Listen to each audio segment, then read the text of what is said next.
Hey guys, Vincent here, and these are Navy unit markings.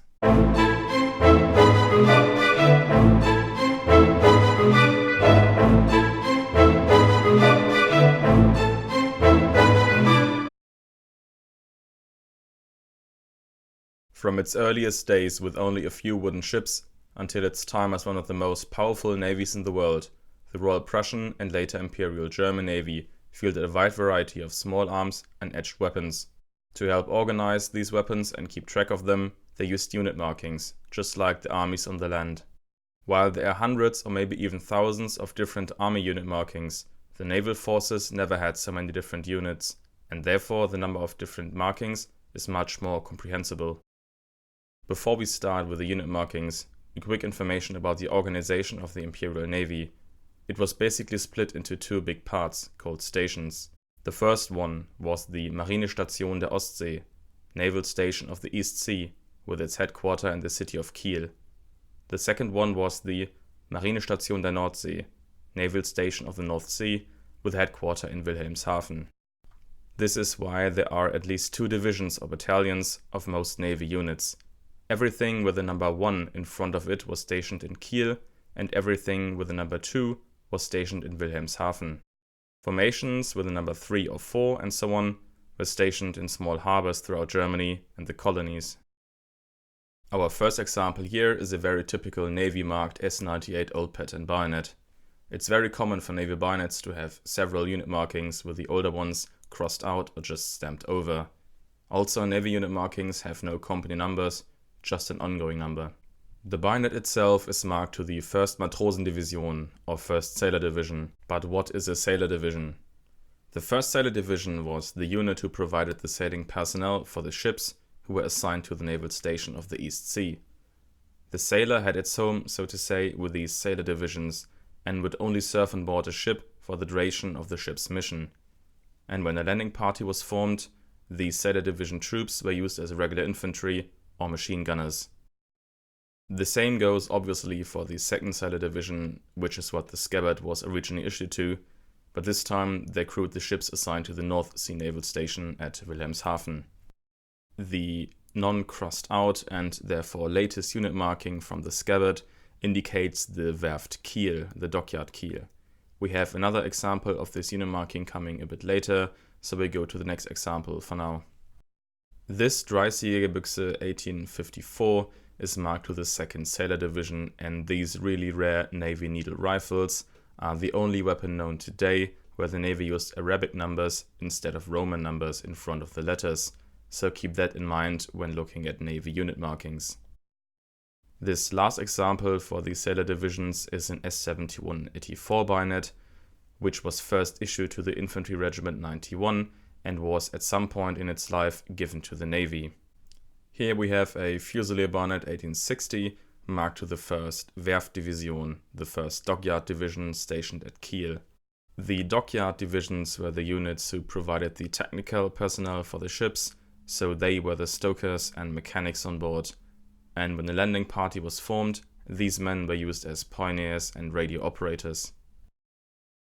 This Cutlass Model 1911 was issued to the 1st Torpedo Division in Kiel. Like the Sailor and Dockyard Divisions, the two Torpedo Divisions were the units for the men who would crew the torpedo boats, as well as the torpedo tubes on board larger battleships. The marking on this Bayonet 9805 old pattern indicates that the bayonet was given to the 3rd Sea Battalion. The function of a Sea Battalion was to protect the Navy headquarters and harbors, as well as being a fighting force for the colonies. They are comparable to other nations' marines. And here we have another one of these typical Navy bayonets, an S98 old pattern with lots of different unit markings from the Navy. The bayonet itself is marked to the 1st Sea Battalion stationed at Kiel. The real interesting part here is, however, the scabbard. It has several cancelled unit markings, but the most interesting one is the 2nd MAA 166, which stands for the 2nd matrosen-division or 2nd Sailor Artillery Department. These were the crews for the big coastal defense artillery pieces, and I know it's really hard to make out, but this is the best picture I have. Sorry for that. Our next example is an S9805 old pattern with matching unit markings.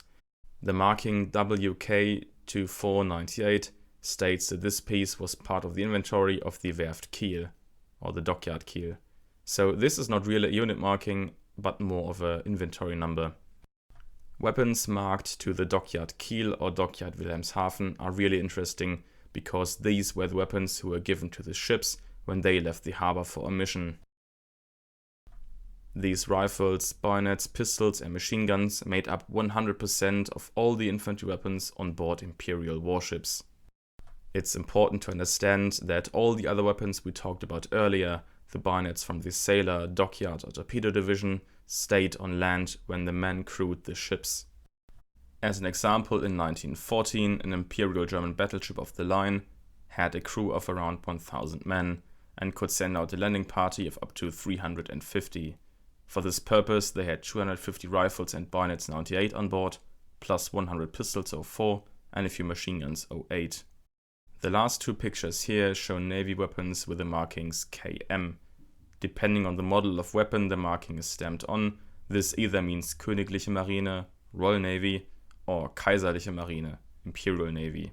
Just like the dockyard Kiel or dockyard Wilhelmshaven markings, these KM markings are no really unit markings, but an inventory marking that indicates that this particular piece was Navy property.